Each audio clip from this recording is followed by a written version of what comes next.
Part 11. Adventurer of the Elf World. Author, Wu Nangkuang Song. Chapter 101. When Chiu heard this, he knew that the person Dro was going to fight in this battle was not the flying mantis, but him. Seeing Chiu's tendency to resist, Dro Guy threw a question back. Do you really understand what fighting means to an elf? Understood. Chiu nodded. He didn't know anything about this. He even said that he knew better than ordinary trainers what fighting means to elves. For elves, fighting is the ability to survive, a behavior engraved in the blood. After hearing this, Dro said quickly, but you have to break their wings now. Doctor, times are progressing, and elves that are attached to humans do not necessarily have to fight to obtain resources. Of course, you're right. Dro not only did not refute what he said, but nodded in approval, but his next sentence directly pierced Chiu's weak fig leaf. But unless you act as an ordinary person and stop contacting things related to elves, you will definitely let the elves fight. Now that you have broken their wings, it will be difficult for them to fly. Dro said that Dexiu had no way to refute, and he even had some agreement with it. After thinking for a long time, Chiu nodded. The battle between Flying Mantis and Fritos actually stopped when Dro started speaking, because there was no point in continuing the battle. Dro achieved his goal, and Chiu also knew what Dro meant. The two of them were walking back to the institute. Noticing Chiu, who was silent, Dro asked, "Who did you learn your fighting style from?" "Self-taught." "What's wrong?" Chiu looked at Dro in confusion. His tone was a little weird when he said this. "What does it mean?" "It's okay." I said, "No wonder it's so weird. The flying mantis is standing like a fool." It turns out that's what it is. As if he heard something in Dro's words, Chiu immediately asked, "Doctor, is there something wrong with my command method?" "You are self-taught, you probably learned it from TV, right?" You can say that." Although he could hear Dro's teasing tone, Chiu still admitted it. To be honest, Chiu thought, I still need to learn such things as command. Isn't it a matter of instructions depending on the situation? As long as you know a little bit about elves, you can do it, right? Let's just say that the conductors just now were all thought up by him on the spot. If he really wanted to learn them, the only ones he could learn were the positioning and movements. Because the only formal games he can access are on TV. Then are you going to attack the Alliance Conference? Without this idea, I have no interest in the Alliance Conference, and I don't have the strength to challenge the gym. Then why do you want to learn that stuff? Dro suddenly stopped and turned around to ask. Wait. Doctor, what do you mean? Chiu suddenly felt something was wrong, and it was very wrong. Oh, you just learned it wrong. If you continue like this, your elves will be useless, just like the ones over there. After finishing speaking, Dro pointed at the elves in the backyard. Many of those are from the town. The trainer's elf is useless and can't bear to let go. I also need a research subject, so I put him here to grow old. Dro's words immediately made Chiu alert. Why didn't Baoba tell him about this issue before? Doctor, can you elaborate? Not to mention, Chiu is quite panicked now. Although it cannot be said that his worldview has collapsed, he feels as if a tool he has been using for more than 10 years is suddenly told that it is not used this way. You young people may not know that the popular battle system now was established 20 or 30 years ago, and it includes what you call command and skills. After Dro finished speaking, he turned around and continued to walk towards the research institute, but many of you don't know that these will not be used in real battles. Chiu was frightened by his words. What is a real battle? If this is not a real battle, then why does this system exist? Chiu Ying, who was full of doubts, came to his senses and hurriedly followed. This is a very long story, so don't worry. Dro slowly opened the door and walked in. Anyway, the experiment hasn't started yet. Let me tell you something about that year. After hearing this, Xiu followed him obediently. He had no interest in that history. He just wanted to know what fighting is. As usual, a cup of hot tea was brought out, but this time it was Xiu who brought it. After getting familiar with the facilities here, Xiu is usually responsible for these little things. You can ask whatever you want to ask. There's still time anyway. Daramu seemed very leisurely, sitting on the sofa like an old man. Xiu had already prepared the question, and he answered it as soon as Daramu opened his mouth. I want to know what a real fight is. The real battle is the fighting between elves. Dr. who was fine at first, sat up straight and said in a serious tone. Then just now. That's my way of fighting. Daramu chuckled and said, what? You think I can't let you succeed? Xiu Nan nodded and admitted, but he didn't say it clearly. I really thought Dr. lowered the difficulty just now, otherwise Flying Mantis would have lost long ago. This is the effect I want. Scyther can't win, but it won't lose too badly. After hearing what Xiu said, Professor Oak smiled and said, this is the only way to make it grow. However, Xiu felt that Professor Oak chose Fortos to break Scyther's sickle for an experiment. It's okay to think about it, Xiu is not stupid enough to say it out loud. Does this have anything to do with fighting? Of course. Real battles often happen in an instant, and there is no time to wait for you to issue an order. You must know that most Pokemon are more sensitive than humans, and their reactions to the outside world are incomparable to humans. Letting one person command Pokemon is undoubtedly putting a set of shackles on them. So if a Pokemon lives in this situation for a long time, it will often lose its strength and gradually become a puppet. Yes, the word puppet is well used. Now those Pokemon are basically puppets of the trainer. Once they leave the trainer, the controller, they will have no reaction at all.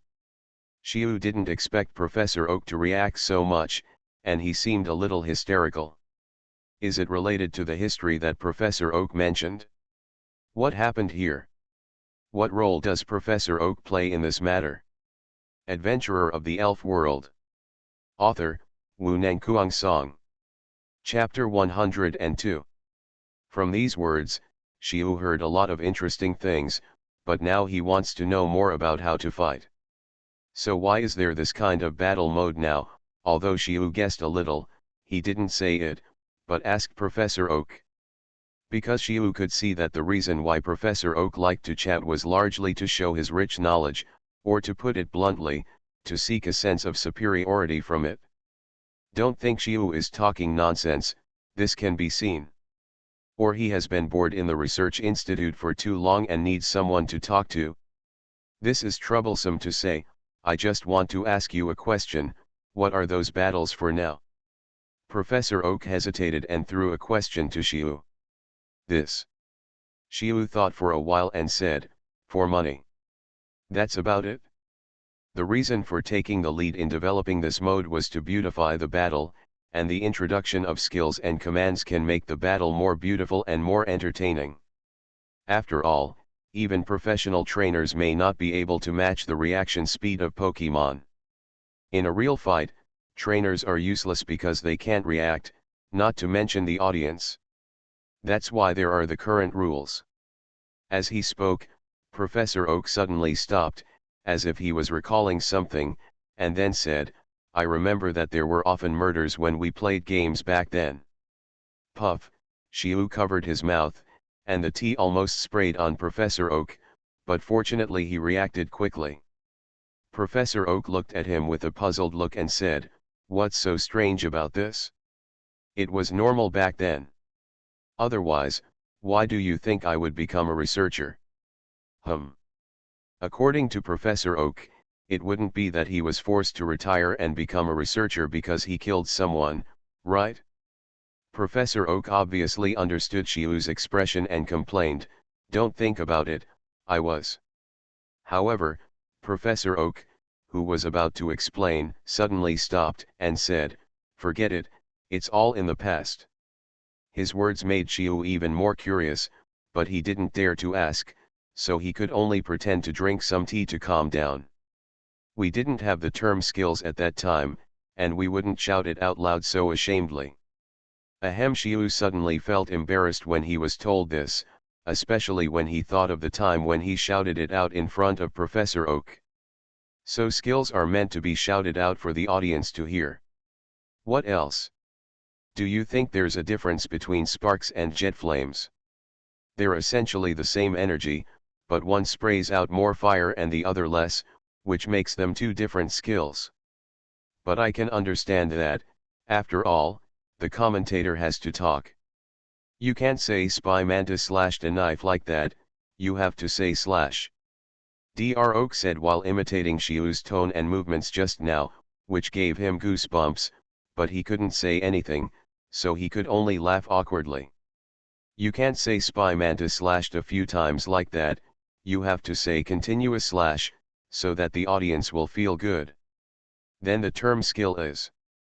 Dr. Oak denied Shiu's statement before he finished speaking. That's not the case. We also had the term skill in our time, but we didn't call it skill at that time.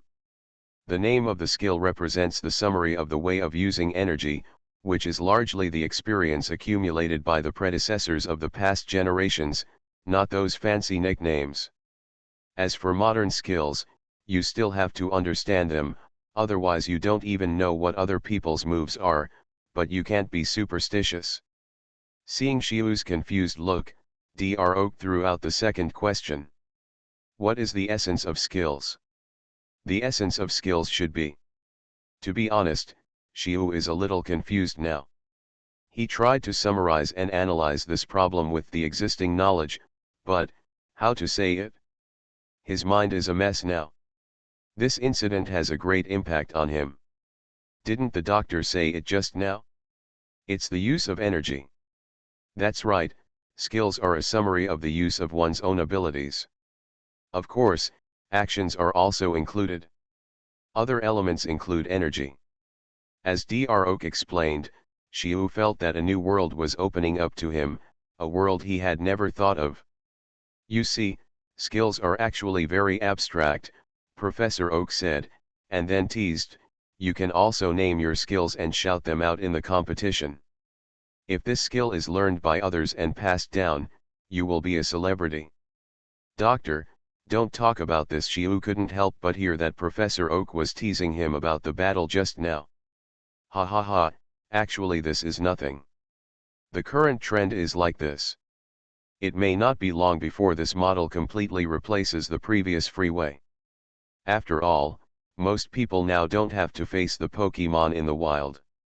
Professor Oak took a sip from the teacup and leaned back on the sofa, but his eyes revealed a little loneliness. This Shiu is easy to understand. When the region is settled, the growth of material level will definitely greatly drive the entertainment industry, and the aesthetics and concepts of different times are different. If you want to make an analogy, then the trainer is equivalent to a company, the Pokemon is an artist, and the competition is a performance. Thinking about it this way, all this makes sense, but people of the previous era like Professor Oak will inevitably be like this when seeing this situation.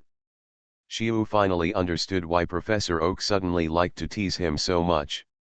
So that's the case.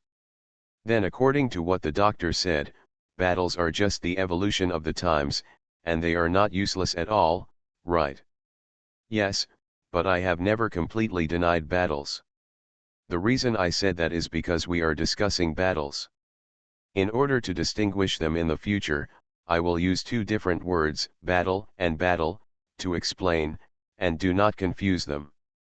Since you mentioned this, let's talk about the benefits of skills and commands after they appear.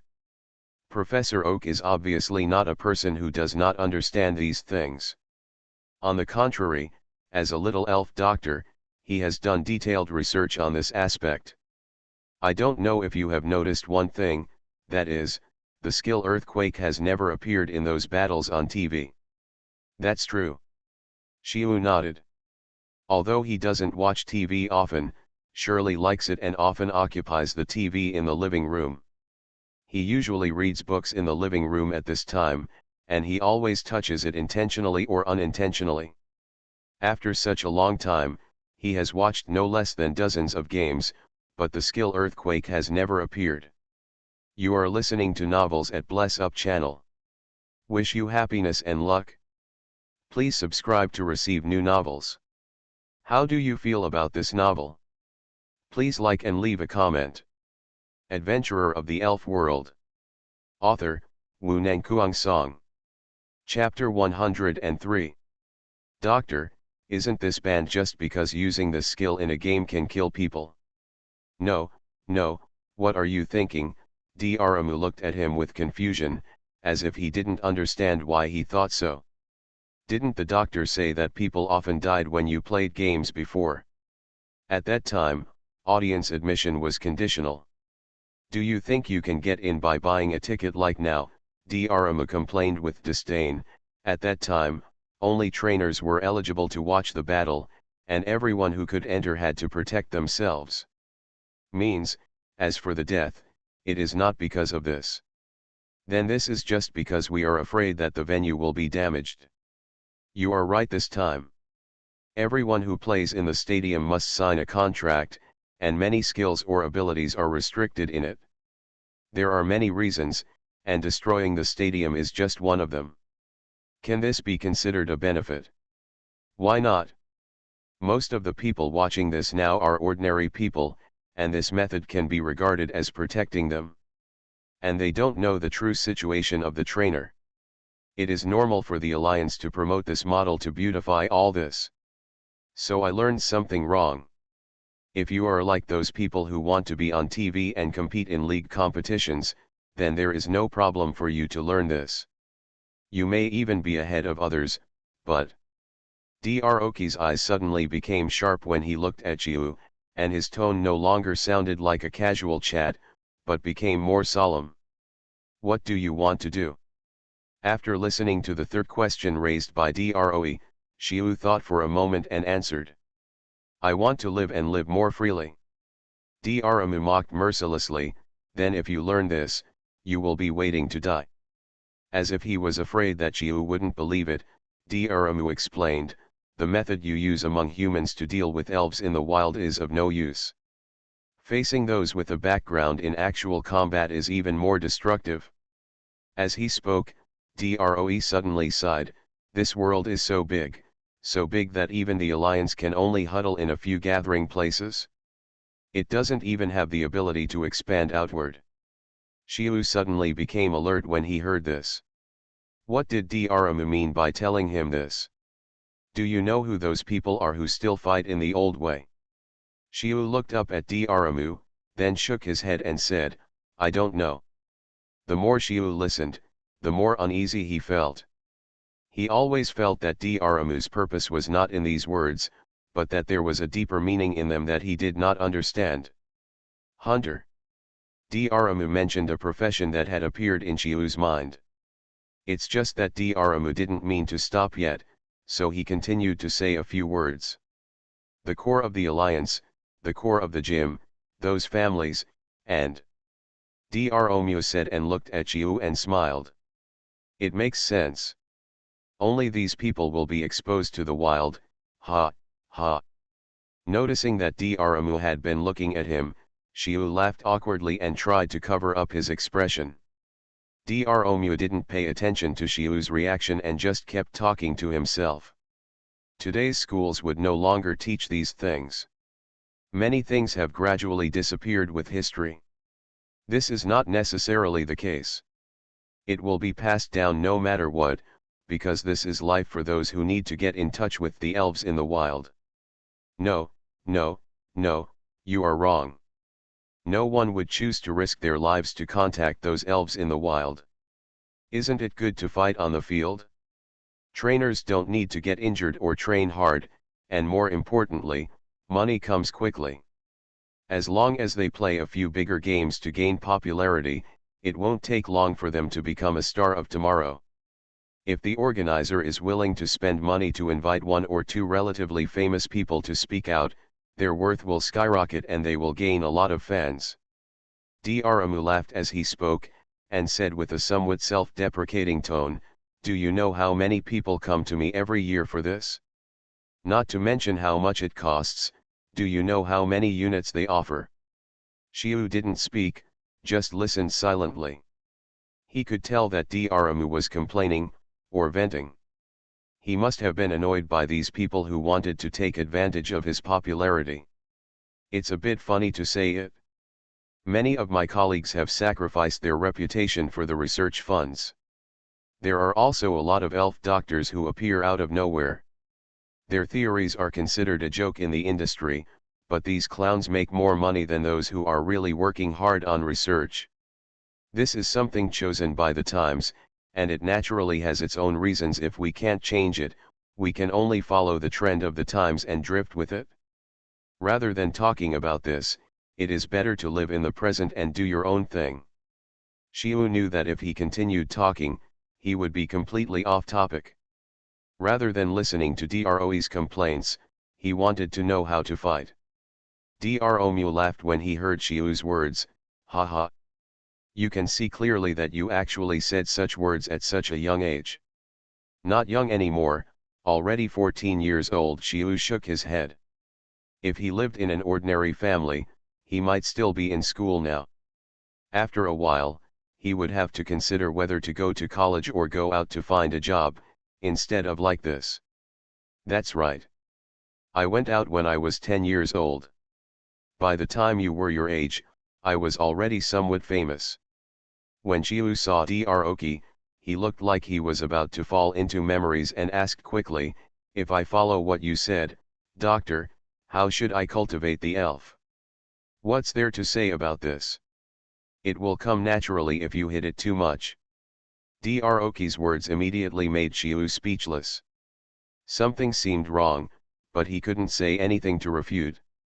"Doctor, can you be more specific?" Shiu could only lick his face and continue to ask. Drok didn't mean to go into details, but just said perfunctorily, "First of all, you have to let the elf recognize its own abilities. Then, as I said above, it will come naturally after fighting more." Shiu also felt what Dromu meant. Although he didn't understand why he raised this issue and didn't talk about it anymore, as long as he knew that he had a problem, he would have a way to correct it. "The most feared thing is that the road will end in darkness. Only then did I realize that this road was dead, and I wouldn't even be able to turn back. It's just that the consequence is not a matter of the elves being crippled by training, but a matter of whether their lives can be saved. Now, take this for you." Drok raised his hand and threw something over, and Shiu caught it subconsciously. When he saw the pokeball in his hand, Shiu's brain short-circuited for a moment. This. Adventurer of the Elf World. Author, Wu Nangkuang Song. Chapter 104. I have already made an agreement with Fritos. Let him practice with Flying Mantis for the next 2 days. I will find another opponent when I have time in a few days. Shiu Swan understood clearly that Fritos lived in the back mountain and should know Dr. Damua, otherwise he wouldn't be so easy to talk to. Then what does Fritos eat? Of course Fritos eats meat, and he especially likes to eat little insect elves like green caterpillars. This. Shiu was speechless when he heard this. Do you want him to catch green caterpillars and bring them back? Dromu smiled and explained directly when he saw Shiu's appearance. Ha ha ha. Just feed the carnivorous elf some rations, but remember not to look over or reach over when feeding, otherwise I will not be responsible for anything that happens. Yes, Shiu replied weakly. He didn't expect that Dromu also liked to do this. Maybe in a few days, Dro's original tall image would completely collapse, leaving only an old man full of bad taste. When the door closed, Droki, who was sitting on the sofa, stood up and walked up to the second floor. He looked at the fragments in the petri dish and said to himself, the times are advancing, and we will eventually be eliminated by the times. Shiu, who was down below, didn't notice Dro's slightly abnormal situation at all. He was currently thinking about the conversation he had just had with Dro, and, How to get along with this? Xiu raised his hand and put the elf ball in front of him. He felt a headache just looking at the elf ball. Droe just wants to kill him but not bury him, so he backhandedly left Fritos to his care. What the hell is that? Although he complained a little, Xiu knew that this was the opponent that Droe specially found for the flying mantis. No matter what the purpose was, the flying mantis would definitely benefit, so it would be okay for him as a trainer to suffer at all. What's more, there are so many elves in the backyard, and this one is no exception. Just how to communicate is a problem. Although Fritos is said to have a relatively docile personality, it is still unknown how docile a meat-eater can be. Come on, Casey, please do me a favor first. Xiu walked to Casey and called over Casey, who was still meditating. Casey opened her eyes and glanced at him before the leaves slowly fell around it. Xiu didn't plan to call the flying mantis over. There was a fight just now. Although both sides suffered no losses, the wild elves were still very sensitive to this. If the two of them saw each other and started fighting again, it would be troublesome. Casey was able to protect him without causing Fritos to overreact. Xiu also specially prepared food rations and tree fruits, trying to capture Fritos at once. Glancing at Casey next to him, Xiu raised his hand to press the button of the elf ball, and Fritos appeared in front of him with a red light. Now Fritos has shrunk completely, even the 4 red protrusions have been retracted, and only the first layer of outer shell is exposed. Xiu squatted in front of him with the fruit and said, "You must be hungry after being active for so long. I have something to eat here." After saying that, he placed a few red apples in front of Fritos. He still remembered what Droe said just now. He would probably get into trouble if he reached out to feed them directly, otherwise the doctor would not have said those words. Xiu felt like he was kidnapping a child. The difference was that Fritos didn't seem to be interested in the fruit in his hand and had no intention of opening the shell. Xiu looked at Fritos and said to himself, "That's not right." Although Fritos is a carnivorous elf, there is no contradiction. Flying mantis is also carnivorous, so he does not resist tree fruits. He even knows that eating tree fruits is good for the body, and he usually eats tree fruits as snacks. How should I put it? The tree fruit is suitable for all elves? Until now, Xiu has never seen any elves who resist the tree fruit. As for the reason, he guessed that the tree fruit contains some kind of special effect on the elves. Ingredients, such as accelerating wound healing and speeding up physical recovery. This is also the difference between tree fruits and ordinary fruits. But now it seems that Fritos is not interested in this. However, it didn't matter if the fruit didn't taste good. Xiu immediately took out another ration. This one was not the ordinary rations in the warehouse, but was prepared according to the taste characteristics of the insect type. It was considered one of the better ones on the market. Both the taste and nutrition are good, and the special ration for flying mantis is made by adding ingredients on this basis. Of course the price is definitely more expensive. It can be said that Xiu spent a lot of money to please Fritos. It's just that the effect is the same as before, and Fritos doesn't care about him. What is the reason for this? Just when Xiu's mind was full of doubts, Casey spoke up. It said it didn't like people watching it eat. Understood.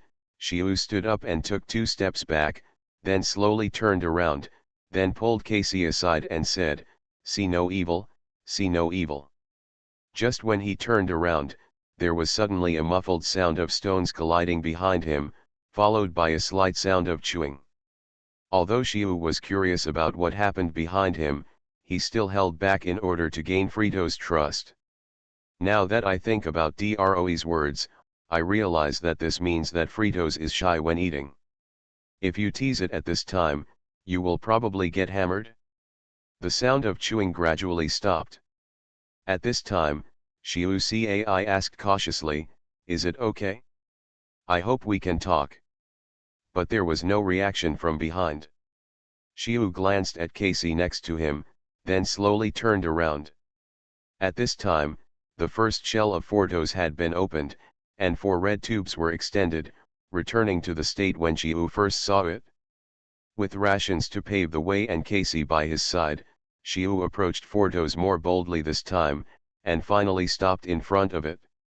The feeling of looking at it up close is completely different. In fact, Fortos is still relatively large.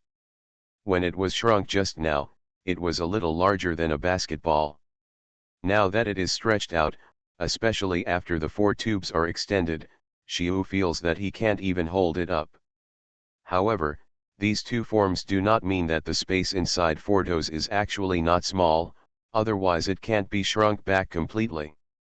In addition, if you look closely, you can actually see that the material of the first shell is more like the kind of unforged rough iron. Although there is no pattern on the pits and bumps on it, there are several special ridges on it. It's similar to the mohawk hairstyle, but there is only one mohawk, and it has several. The shell below is the same, and Chiu judged that it should be asymmetrical when closed. And the reality just now also confirmed Chiu's conjecture. Adventurer of the Elf World. Author, Wu Nangkuang Song. Chapter 105. But why does it grow like this? Chiu didn't believe there was no reason. These Pokemons grew like this for a reason. Some useless functions had been eliminated long ago. After staring for a long time, Chiu realized that he seemed to have the same old problem again. He was so busy observing that he forgot to communicate with Fortos. Now Chiu understood why Professor Oak said that it was docile. If it was other wild Pokemons that were stared at by him for such a long time, they would definitely move. But Fortos didn't react at all. People who didn't know would think it was a piece of stone. Hello, my name is Chiu. I'm the partner of Scyther just now. I'm glad to meet you. It wasn't until Chiu spoke that Fortos reacted a little and raised his head to look at him. Chiu found it very interesting that Fortos raised his head. It was the first layer as the base that didn't move, and the red second layer moved. For some reason, an idea popped up in Chiu's mind: why does the first layer feel like a piece of clothing? Because they were close, Chiu could see that there was a certain gap between the first and second layers, but when Fortos looked at him, he shifted his gaze and did not see anything deeper. This was really embarrassing, just like a girl sitting opposite. When she looked up, she found that he was staring at the gap in her clothes. When he thought of this, Chiu felt even more embarrassed, and hurriedly laughed and said, "Please give me more advice these days." But Fortos did not pay much attention to him, but quickly turned his attention to Casey. "It's Casey, one of my partners." Chiu thought he was the bridge for the two of them to communicate, but he didn't know that the two of them had already communicated through telepathy, but he didn't know the content. Anyway, Chiu was talking awkwardly on the side, while Fortos and Casey were communicating completely on their own. Looking at Fortos's strange appearance, Chiu asked tentatively, "Can I touch it?" Seeing that Fortos didn't react, Chiu reached out and poked Fortos's shell. But the consequence was something he didn't expect at all. Fortos's first layer of shell was actually poked crooked by him. Although it only swayed for a moment and then bounced back, Chiu felt that he was definitely not mistaken. Chiu reached out and poked it again, but this time he used more force, and the reaction was more obvious. The first layer slid in the direction of the force, but this time it did not bounce back, but remained in that position like a crooked hat. Damn! What's going on? Why didn't it bounce back? Chiu panicked. He dared to try it because it bounced back just now. Why didn't it bounce back again this time? Did he break it? Fortos, who had no reaction at first, looked up at Chiu, but the eyes that appeared from it made Chiu feel no fear. "It's okay, I'll help you straighten it." Chiu reached out again and helped the first layer back to the middle position. It felt very smooth, as if it was lubricated. As soon as Chiu let go, the first layer slid down again, also very smoothly, but this time in a different direction. Xiu's reaction was so fast that he caught the shell before it completely fell, and held it back up. After trying several times, he finally fixed it on his head. "Look, I told you it's okay." But before he could finish, it fell down again. Ah! Xiu wanted to die now. Why did he have such a bad hand? Curiosity really kills the cat. No. The panic only lasted for a moment. Once that feeling passed, Xiu felt a little strange. After all, it looked like Fortos didn't react at all, as if it had no feelings. But why did the first layer of the shell become like this? It was fine just now, why did it suddenly become unstable? Out of the spirit of research and exploration, Xiu put his hand back on the first layer on Fortos, and then slowly picked it up. Damn! It really can be picked up. Xiu felt the weight in his hand, and this feeling was definitely right. But just when he lifted it a little, a strong suction suddenly came from his hand, sucking the shell back. Isn't this familiar feeling the same as when he played with magnets when he was a child? Xiu didn't understand it now. It turns out that the first and second layers are really separated, and the connection between the two is based on magnetism. In other words, he was fooled by Fortos just now. But he didn't have time to care about this now, and he remembered his previous inference. This discovery directly verified his previous conjecture that Fortos determined the enemy's position through the magnetic field. In addition, Xiu finally understood the attack principle of Fortos. In fact, when Fortos rotates, it is likely that only the outermost shell rotates, and it is not certain what is happening inside. Its attack method relies largely on the special structure of its body. The first and second layers are separated, and the two are connected by magnetism. By changing the magnetic force, the shell can be controlled to perform rotation, bouncing, suspension and other actions, and even act as a buffer when attacked. In this way, Xiu finally understood why its first shell looks like this. Only when it looks like this can it be controlled by magnetism. The magnetic force is applied differently in different places on the shell, otherwise it cannot perform various actions. Xiu, who had just been cheated, looked at the dazed Fortos without saying anything. He just left it where it was and ran to find his notebook to write down his discovery. It turns out that Fortos really has clothes, but I don't know what it looks like inside. Xiu looked at what he wrote, and then looked at Fortos who was motionless. In the backyard battlefield, Scyther and Fortos were fighting back and forth, and the scene was similar to the past. Fortos was chasing, and Scyther was running. Xiu, who was watching the battle, was a little bored. It had been 2 days since the conversation with Professor Oak that day. According to Professor Oak's request, Scyther had to fight Fortos several times every day, but Scyther had never won. Without Xiu's command, Scyther would not make any attacking movements except avoiding Fortos' attacks. So the fight was not interesting at all, it was just Fortos chasing Scyther. It would not stop until Fortos was tired. Interestingly, Fortos' stamina was even worse than Scyther's. He would shrink and not move for a short time. However, Scyther couldn't do anything to him at this time, so the battle between the two sides seemed like a joke to Xiu. Soon the battle ended with Fortos running out of stamina. And Scyther also completed his dodge training. You are listening to Novels at Bless Up channel. Wish you happiness and luck. Please subscribe to receive new novels. How do you feel about this novel? Please like and leave a comment. Adventurer of the Elf World. Author, Wu Nangkuang Song. Chapter 106. Come on, let's take a rest first. At this time, Xiaokai went up and gave them some snacks to replenish their strength. Xiu made another discovery about this. He placed the snack in front of Fritos, tapped its shell lightly, then took 2 steps back and looked over there with his peripheral vision. Suddenly the shell of Fritos opened, and then a mass of things took the snack away with lightning speed, and then the shell closed again. This process happened in an instant, so fast that Jiu didn't even see what was sticking out. He had seen this action many times in the past few days, but he was still confused. But although he was curious, Jiu didn't go into it too deeply. After all, he couldn't just go up and take off other people's clothes. I can only say that my heart feels like a cat scratching my head.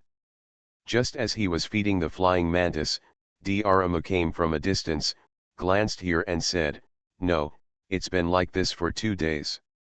After hearing what Daramu said, Shiu smiled and said, "Isn't the doctor still feeling well? How can it be so fast? Do you really think it's an experiment like you are doing now? Isn't this different? Changing the flying mantis is not something that can be accomplished in a day or two. It also takes time. Come on, you haven't even seen the true strength of Fritos now. What's the use of saying this? Haha." Shiu smiled awkwardly and tried to change the subject, and asked furtively, "By the way, doctor, have you seen the inside of Fritos?" Daramu was stunned for a moment. He obviously didn't expect the cultivator to ask such a question. He thought for a moment and then said, "You really haven't said that?" Daramu looked at Jiu's wretched look and asked, "But why do you ask this?" "Nothing, just a little curious." "Ha," Daramu sneered, "be careful, curiosity can kill people. We don't know many elves. If we act randomly, it may cause serious consequences." Yes, Shiu didn't know why Daramu, who was fine just now, suddenly reacted so violently, but what he said was indeed correct. He should pay attention to his strong curiosity. Seeing Shiu being so obedient, Daramu sighed and said, "Oh, do you know what is the most important rule for those of us who study elves? Safety first." Shiu directly moved out the set from the previous laboratory. "That's not right." Daramu shook his head and said slowly, "Safety is important, but the more important thing is to control your thirst for knowledge." "Yeah, I understand." Shiu probably understood what Daramu wanted to express. In fact, all research starts from the desire for knowledge, which is the curiosity in Shiu's mouth. The deeper meaning is desire. Desire is something that is difficult to control. Looking at the animation games of more than 20 years, the so-called villains have all fallen into it. Adults chase desires and then fall into them. If you don't want to be controlled, it's hard. Shiu didn't know why Dro warned him this, but he should have listened. "Forget it, that's not what I came here to talk about." Drum reacted, and the topic was brought to an unknown place. "What's going on? Renovation will not produce results in a short time. Let's conduct another research topic." "What topic? I still understand this. This kind of thing really cannot come out in a day or two. It requires a lot of experiments. After the experimental results come out, we can analyze the experimental data obtained and finally get the final results. Instead of wasting time here, use this time to do other topics." Dro glanced at the flying mantis and said, "Let's talk about it here." After saying that, Drum walked aside, and Jiu naturally followed. However, Drum's strange behavior still aroused Jiu's vigilance. "Is there anything you can't say in front of the flying mantis? Then there is only one truth, and that is related to it." After walking a few steps, Dro stopped and said to Shiu, "I want to study you." Clam. Shiu was stunned. Just now, he was thinking about what advice Drum had to the flying mantis. Now the flying mantis can no longer satisfy him. "Are you going to attack humans? I just warned myself, why am I saying this now?" Shiu looked at Drum and said tentatively, "Dro, are you kidding?" However, the expression on Dro's face told him that this was no joke. Shiu was panicking now. He must have dragged the assistant who had the accident to do the experiment. "What are you thinking?" Drum looked at Shiu and smiled, "I just want to do some experimental tests on you to study the impact of your brain changes." "Doctor, I have to train with the flying mantis. Shiu had a bitter smile on his face. He didn't want this kind of benefit. Are you training? Daramu mocked mercilessly. You were just watching a show, and you only had snacks on hand. Shiu blushed and defended, watching a battle can be considered training. Watching a battle, can the trainer's affairs not be called training? You're about to die. Damn it. The doctor can't do this. Shiu didn't expect that Daramu would say such a thing, and was so frightened that he couldn't speak Mandarin. Daramu said without mercy when he saw the conversation, do you think I'm afraid of getting infected even if I stay with you? Infection? Shiu lowered his head and glanced. He was not sick or in pain. Why would Daramu say this? Yes, I'm also curious about how you can still be alive and kicking. Logically speaking, you should have stopped a long time ago, right? Shiu finally understood what Droe said, so he asked tentatively, Kathy. Daramu looked at Casey holding a stone in the distance and nodded. Let's go to the research institute and talk about it. Shiu was now more cautious than Daramu. No, why do you still need to shave your head? Shiu sat on the chair and looked at the bald head in front of the mirror, looking a little helpless. Daramu was packing the props and said with a smile. Summer is here anyway, wouldn't it be nice to be fresh and clean? Shiu was a little speechless when he heard this and could only raise his hand to touch his bald head. I didn't expect that I could be so handsome with a bald head. After shaving his head, Shiu was pulled onto the experimental table by Daramu, and then some strange machines were pulled from somewhere and surrounded him. Doctor, are these things reliable? Why aren't they the ones we used last time? Shiu was flustered when he saw Droe playing with the instruments. He didn't know that he thought he was going to dissect him. Don't be afraid, I'm Daramu. Besides, these are not the same kind of instruments. This one is specially designed to record brain waves. Adventurer of the Elf World. Author, Wu Nangkuang Song. Chapter 107. After Droe glanced at him, he continued to fiddle with the instruments and attached wires to him. Droe's face now did not show any worry or anything like that, but was full of excitement, which was the biggest reason why Shiu was so panicked. Especially Droe's comfort. It was just a physical examination. Why did Shiu sound like he was going to go on the road? How could he not panic as a guinea pig? This examination took longer than Shiu had imagined, but he just lay there, with nothing else to do, which seemed a bit boring. Doctor, how long will it take to record this? Don't worry, the longer this time, the more accurate it will be. If possible, you'd better lie down for a whole day. Droe asked with interest. Huh. Droe seemed to have anticipated Shiu's reaction and added with a smile. About 2 hours of data will be enough. Shiu was unwilling to waste this time, and happened to chat with Droe about the issues that had not been explained in detail before. Doctor, how do you think I should train to enhance their strength? Aren't you training every day? Droe seemed a little indifferent. No, Shiu shook his head and said, Doctor, what you said the other day made me not know how to train. This is easy. You take Scyther into the back mountain.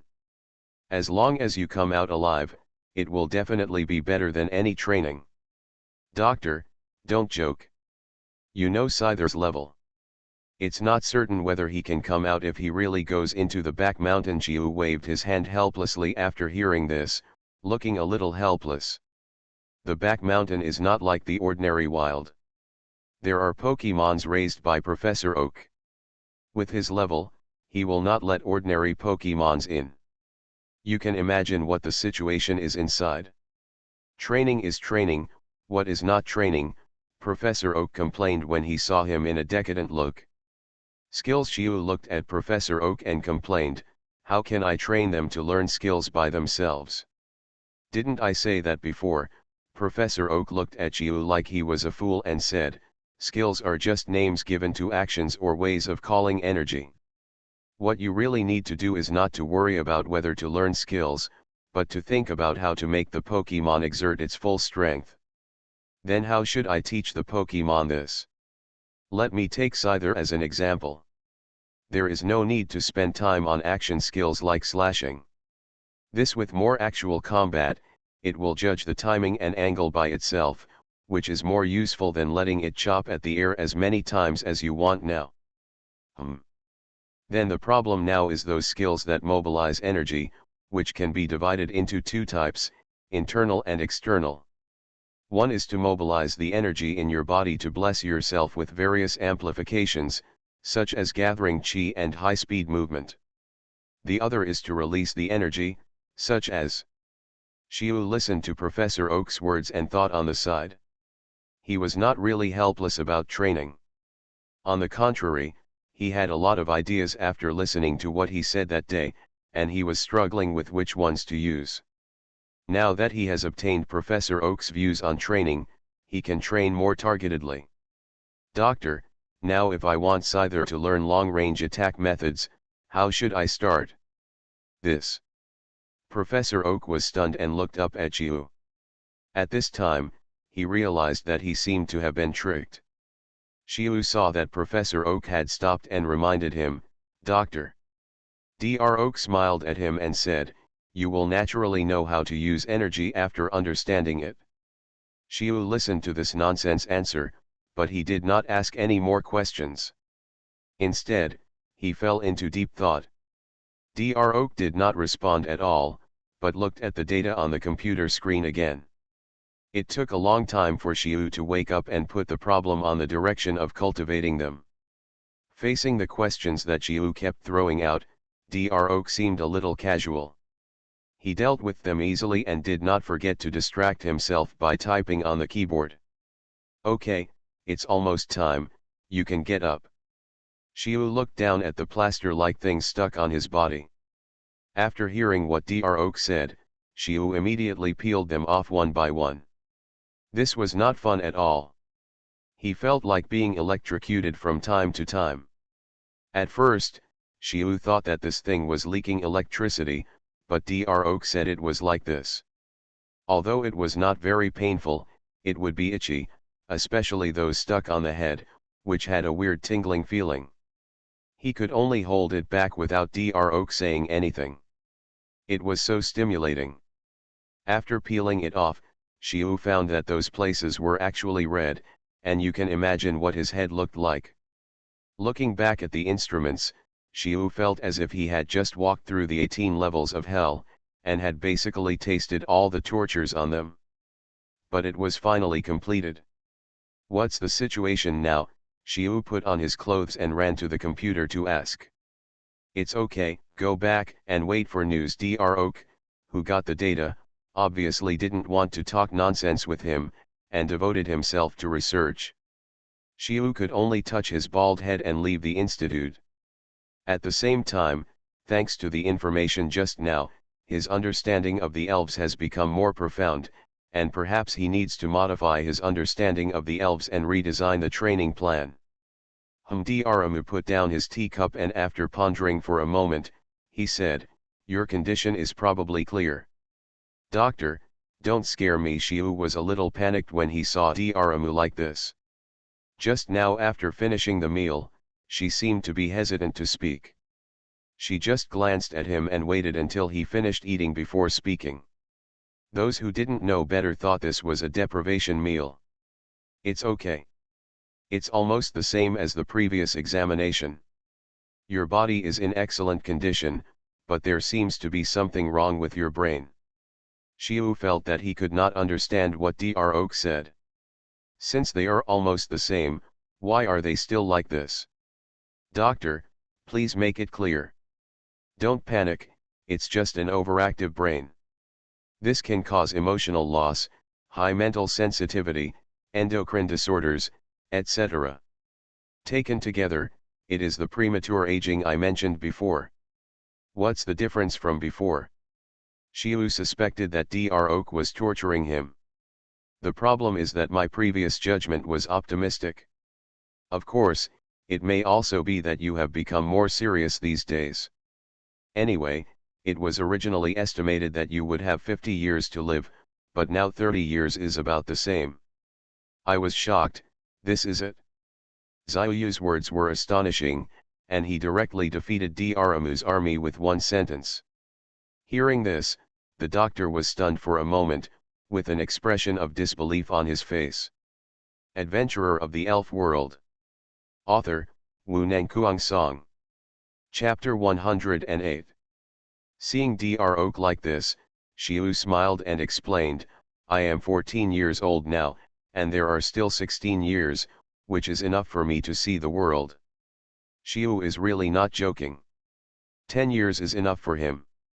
There is an interesting saying in the previous life. When you are born, you come to this world. When you are sensible, you fall ill in bed. When you enter this society, you are already dead, but you are buried when you are old. Although Xiu does not agree with this point of view, it is the fact for him. In his previous life, he worked so hard to a large extent because he was forced. In fact, his concept of money is that it is enough, but his rural parents and this society do not give him room for choice.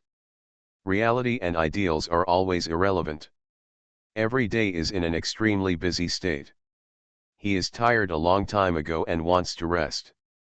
Perhaps this is why he came to this Eden and fantasy country where he was a child.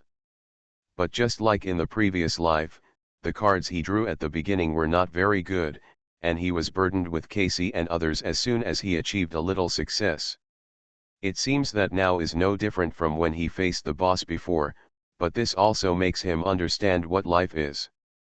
It is better to live a decade than to live a life of servility and confusion for decades.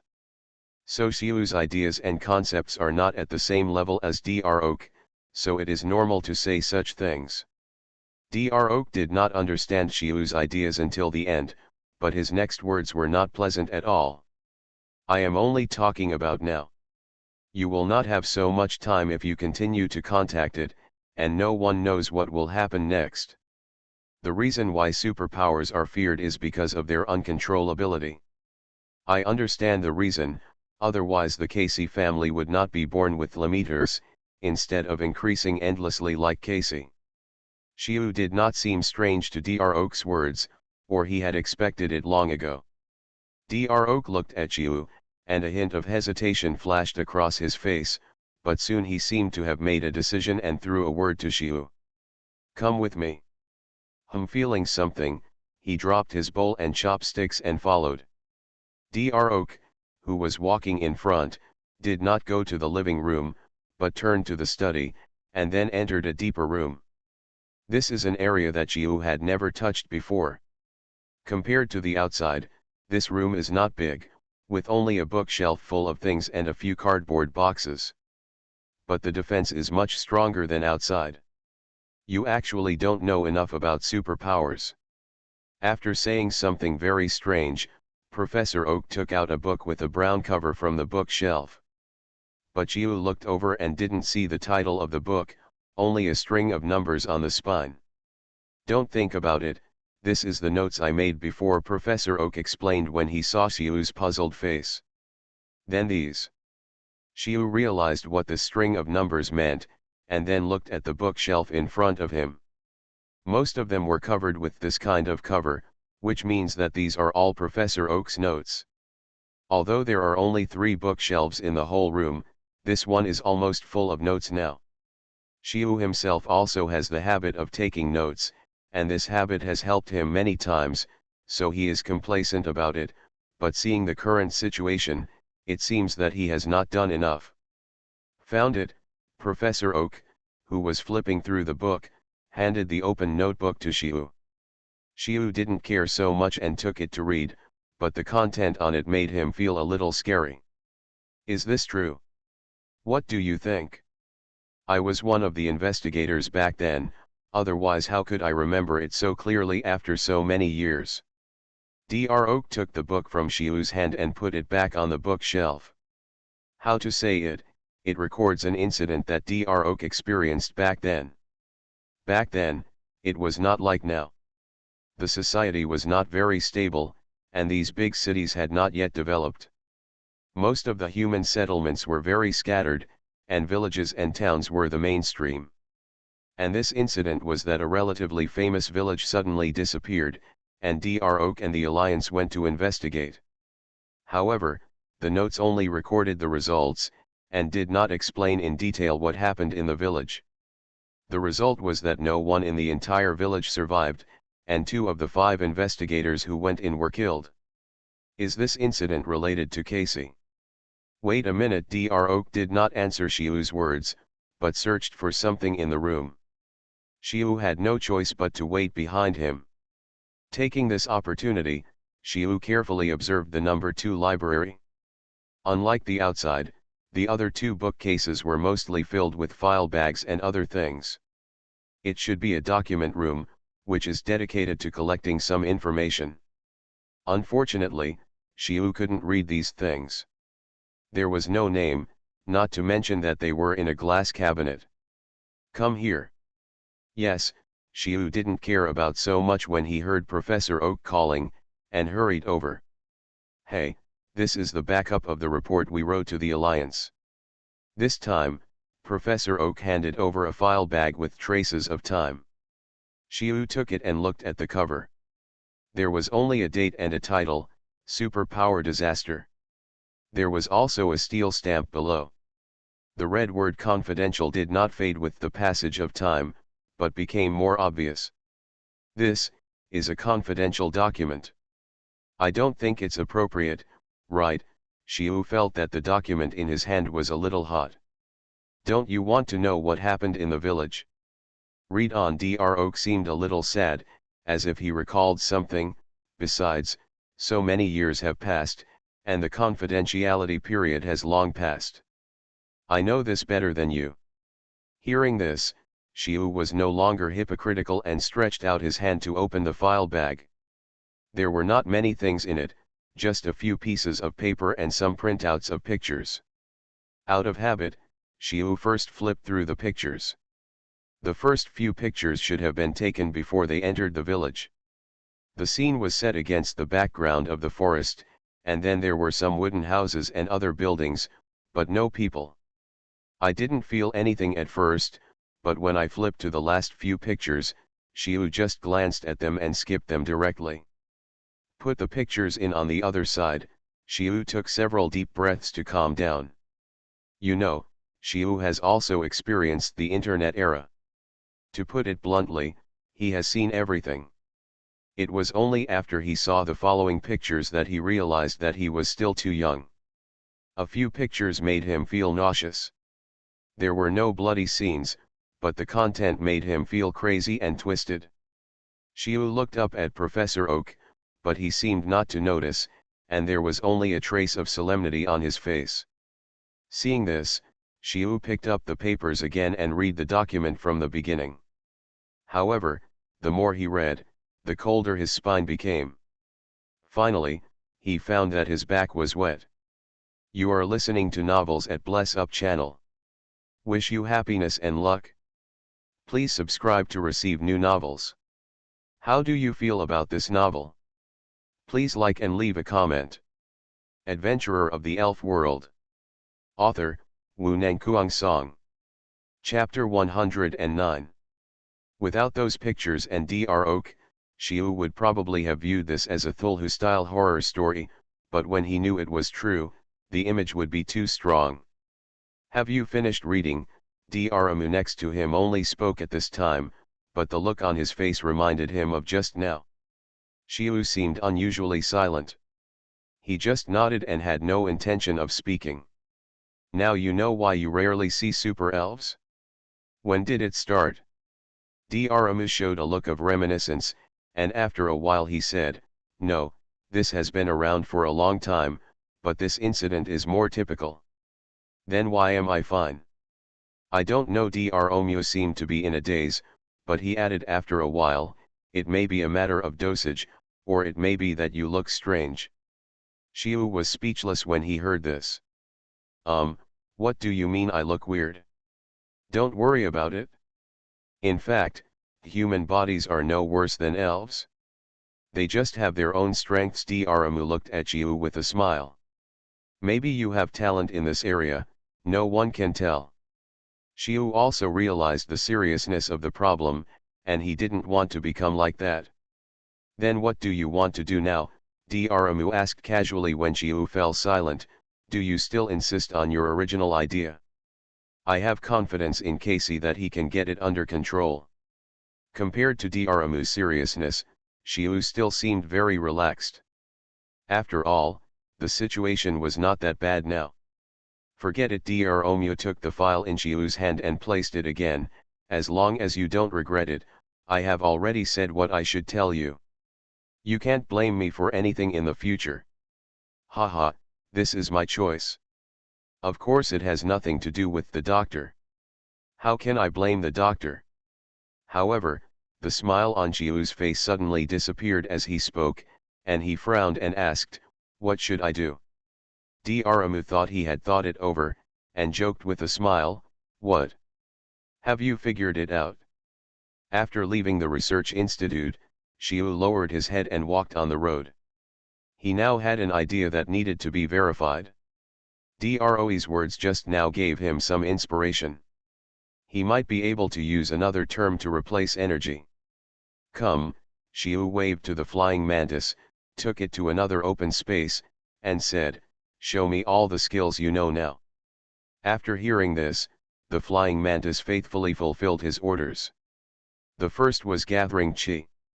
A flash of silver light appeared on the flying mantis standing there without any warning, and then the whole momentum seemed to be condensed, and the originally ordinary eyes became sharp, like a needle. Standing aside, Xiu carefully observed the situation of the flying mantis. He didn't say anything, but just nodded towards the flying mantis. Upon seeing this, the flying mantis immediately unfolded and put away the two sickles in front of him, and took a step forward with an indomitable momentum. The two sickles were swung into the air in front of him at different angles.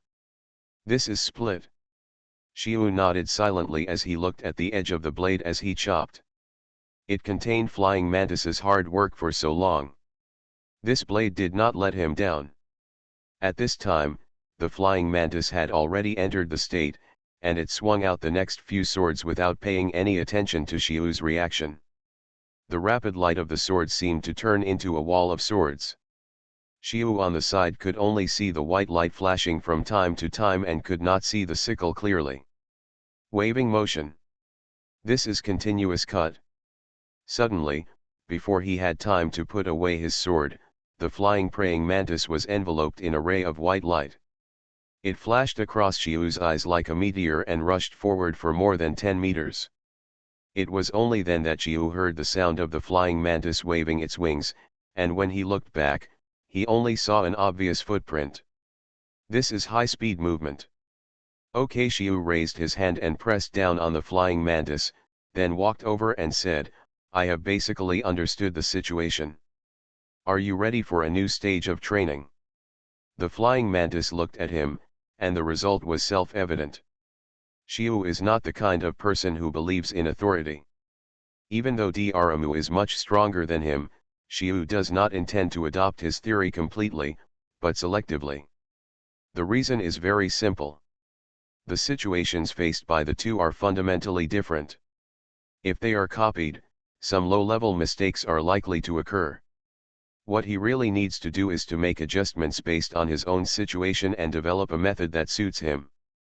What's more, Xiu doesn't think the training situation of modern trainers is useless. At least modern trainers have a direction. In other words, Xiu does not intend to follow the method given by Daramu step by step and let the flying mantis grow through a lot of battles. Instead, he wants to train in a targeted manner and combine the advantages of both. The first is about skills. Xiu just roughly estimated the strength of the flying mantis and found that what it needs to do now is not to learn any long-range attacks, but to make good use of these first. It's too ordinary, all are the most basic applications, and there is no ability to change moves at all. No wonder Daramu said that such movements, which are mainly based on movements, must be practiced in actual combat, otherwise they will be easily useless. This is what Xiu sees now. The flying mantis is too stiff when it moves, and its attack methods are monotonous. These problems must be changed. However, he has a lot of responsibility for the flying mantis becoming what it is now, which cannot be shied away from. Strictly speaking, his level is about the same as Shirley's. But what should I use to practice? Frito's is definitely not good. He didn't even have the sword to chop down the flying mantis a few times. How can he practice? This question came to him as a trainer. Although Xiu had an idea, it was a bit difficult to implement it. Xiu soon figured out a way. This question is very simple. If Frito's can't do it, then he can do it. For this purpose Xiu needs to prepare some props first. However, time does not allow him to leave now, so Xiu can only change the training program first. Let yourself be able to turn while moving at high speed. It doesn't matter if the speed decreases. Find the feeling first. The flying mantis rushed forward as before, but soon there was a collision sound in the open space, and the flying mantis rolled on the ground, with the grass flying along the way. It is not so easy to turn while moving at high speed. This requires a high degree of control over body balance, which cannot be achieved easily. Are you okay? Xiu quickly ran over and helped flying mantis up, and then he breathed a sigh of relief after checking. Fortunately, it was soft grass here, and the flying mantis was protected by an exoskeleton, so it was only a little scratched. However, the lack of trauma does not mean that nothing happened at all. The force of hitting the ground at that speed was not small at all. Adventurer of the Elf World. Author, Wu Nangkuang Song. Chapter 110. Here Xiu will reflect on whether there is any problem with his instructions and whether he was too hasty. Come on, let's eat something and take a rest first. Xiu took out the tree fruit he brought with him to feed it, then ran to call Casey over and asked, "What's going on with your body when moving at high speed?" With Casey's translation, Xiu quickly understood why the flying mantis behaved like this. Different from the situation of using qi gathering, when the flying mantis mobilizes the energy in the body, there will be a momentary burst, and then this burst will propel itself forward. But the problem is that the flying mantis cannot control this burst, so it can only walk straight line. With this information, Xiu immediately started improving his training methods. After taking a short rest, the flying praying mantis challenged him to fight again. Seeing it like this, Xiu didn't say much. He patted it on the shoulder and said, "This time you just rush forward. The first few times, the focus is on feeling the explosion. Wait until the explosion weakens. Let's try to control this outbreak and find a way to control it." Xiu's idea is very simple. As long as he rushes first, there will be no problem when he has enough physical strength the first few times. However, when the physical strength is about the same, the energy that can be exploded will be less. This way, the flying praying mantis has the opportunity to control this explosion.